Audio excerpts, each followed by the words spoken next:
സഖ്യകക്ഷികളുടെ വോട്ടിൽ ജീവിക്കുന്ന പരാന്നഭൂജിയാണ് കോൺഗ്രസ് എന്ന് പ്രധാനമന്ത്രി നരേന്ദ്രമോദി. തെരഞ്ഞെടുപ്പിൽ കോൺഗ്രസിന് ലഭിച്ചത് 0 എങ്കിലും നടപ്പ് ഹീറോ ആയിട്ടാണ്.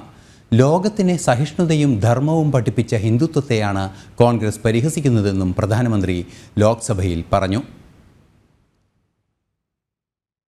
ഈ വാർത്തയുടെ വിശദാംശങ്ങളുമായി ഇന്ന് ഗൗതം അനന്തനാരായണൻ ചേരുന്നുണ്ട്. ഗൗതം, നമ്മളിന്ന് പ്രധാനമന്ത്രിയുടെ പ്രസംഗം കണ്ടതാണ്.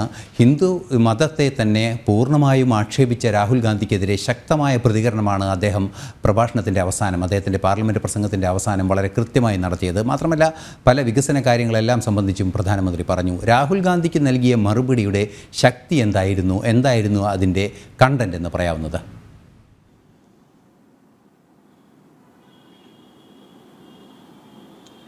ഐസൻ, രാഷ്ട്രപതിയുടെ നയപ്രഖ്യാപന പ്രസംഗത്തിന് മേലുള്ള നന്ദിപ്രമേയ ചർച്ചയ്ക്ക് മറുപടി നൽകവേ പ്രധാനമന്ത്രി നരേന്ദ്രമോദി രാഹുലിന്റെ വിവാദ പ്രസ്താവനയ്ക്ക് ശക്തമായ മറുപടി നൽകിയിരിക്കുകയാണ്. ഇന്നലെ ലോക്സഭയിൽ സംസാരിക്കുമ്പോൾ രാഹുൽ ഏറ്റവും പ്രധാനപ്പെട്ട വിഷയമായി ആ പ്രസംഗത്തിനിടയിൽ വിവാദ പരാമർശം നടത്തിയത് ഹിന്ദുമത വിശ്വാസികൾ അല്ലെങ്കിൽ ഹിന്ദുക്കളെന്ന് പറഞ്ഞു നടക്കുന്നവരാണ് രാജ്യത്ത് അസഹിഷ്ണുതയും അക്രമവും നടത്തുന്നത് എന്നുള്ളതായിരുന്നു. ഇതിനുള്ള മറുപടിയാണ് പ്രധാനമന്ത്രി ഇന്നിപ്പോൾ നൽകിയിരിക്കുന്നത്. അദ്ദേഹം പറഞ്ഞത് ലോകത്തിന് മുന്നിൽ ധർമ്മം, അതോടൊപ്പം തന്നെ സഹിഷ്ണുത തുടങ്ങിയ വിഷയങ്ങൾ മുന്നോട്ട് വെച്ച, അല്ലെങ്കിൽ സഹിഷ്ണുത എന്താണെന്ന് ലോകത്തെ പഠിപ്പിച്ച ഒരു വിഭാഗത്തെയാണ് രാഹുൽ അക്രമകാരികൾ എന്ന് വിശേഷിപ്പിച്ചത്. ഇത്തരം നേതാക്കന്മാർക്ക്, അതായത് കോൺഗ്രസിനും അതോടൊപ്പം തന്നെ ഈ നെഹ്റു കുടുംബത്തിനും ഈ രാഷ്ട്രവും കാലവും മാപ്പ് നൽകില്ല എന്നാണ് പ്രധാനമന്ത്രി വ്യക്തമാക്കിയത്. മാത്രമല്ല, അടുത്ത കാലത്ത് കോൺഗ്രസിൻ്റെയോ അതല്ലെങ്കിൽ കോൺഗ്രസ് നേതൃത്വം നൽകുന്ന INDA മുന്നണി നേതാക്കൾ നടത്തിയിട്ടുള്ള ഹിന്ദു വിരുദ്ധമായ പ്രതികരണങ്ങൾ, പ്രത്യേകിച്ച് DMK നേതാവും തമിഴ്നാട് മുഖ്യമന്ത്രിയുമായ MK സ്റ്റാലിൻ്റെ മകൻ ഉദയനിധി ഉൾപ്പെടെയുള്ളവർ നടത്തിയിട്ടുള്ള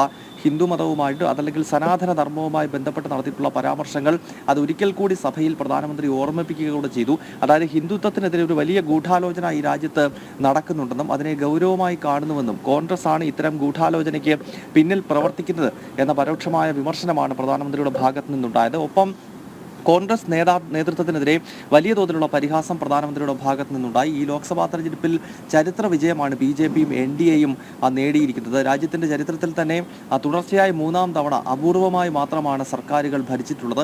അതിൽ തൻ്റെ സർക്കാരും ഭാഗമായി എന്നത് വലിയ അംഗീകാരമായി. കഴിഞ്ഞ 10 വർഷക്കാലം രാജ്യത്ത് നടപ്പാക്കിയ വികസന പ്രവർത്തനങ്ങളുടെ അംഗീകാരമാണിത് എന്നാണ് പ്രധാനമന്ത്രി വിശേഷിപ്പിച്ചത്. ഒപ്പം അദ്ദേഹം പറഞ്ഞത് ഈ കോൺഗ്രസ് നേതാക്കൾ എന്തിനാണ് ഇത്ര ഹീറോ പരിവേഷത്തിൽ നടക്കുന്നത് എന്ന് തനിക്ക് മനസ്സിലാകുന്നില്ല. കാരണം സഖ്യകക്ഷികളുടെ വോട്ടിലാണ് കോൺഗ്രസ് വിജയിച്ച് കയറിയിരിക്കുന്നത്. ഒറ്റയ്ക്ക് മത്സരിക്കുകയാണെങ്കിൽ എങ്ങും വിജയിക്കാത്ത അവസ്ഥയാണ് കോൺഗ്രസിനുള്ളത്. പക്ഷേ കോൺഗ്രസ് നേതാക്കൾ മനസ്സിലാക്കേണ്ടത്, നിങ്ങൾ വിജയിച്ചിരിക്കുന്നത് കേവലം 99 സീറ്റിലാണ്. അതായത് 543-ൽ 99 കോൺഗ്രസിൻ്റെ നമ്പർ, അതല്ലാതെ 100-ൽ 99 അല്ല. അതിനാൽ വലിയ ഹീറോയിസം സഭയിൽ കാണിക്കേണ്ടതില്ല എന്ന സന്ദേശം കൂടി പ്രധാനമന്ത്രി നൽകുന്നുണ്ടായിരുന്നു. എന്തായാലും ഈ നന്ദിപ്രമേയ ചർച്ചയുമായി ബന്ധപ്പെട്ട് രാഹുൽ ഇന്നലെ ഉയർത്തിയ വിഷയങ്ങളിലെ എല്ലാം തന്നെ പ്രതിഫലിച്ചുകൊണ്ട് അതിന് ശക്തമായ മറുപടി പ്രതിപക്ഷ നേതാവിന് നൽകിക്കൊണ്ടാണ് ഇന്നിപ്പോൾ ഏതാണ്ട് 2.5 മണിക്കൂറിനടുത്ത് പ്രധാനമന്ത്രി ലോക്സഭയിൽ സംസാരിച്ചത്. അദ്ദേഹം സംസാരം തുടങ്ങിയപ്പോൾ മുതൽ തന്നെ പ്രതിപക്ഷ ബഹളമുണ്ടായിരുന്നു.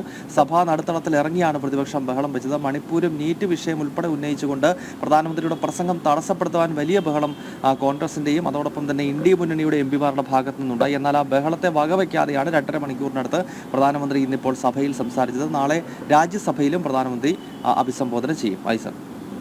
ശരി ഗൗതം.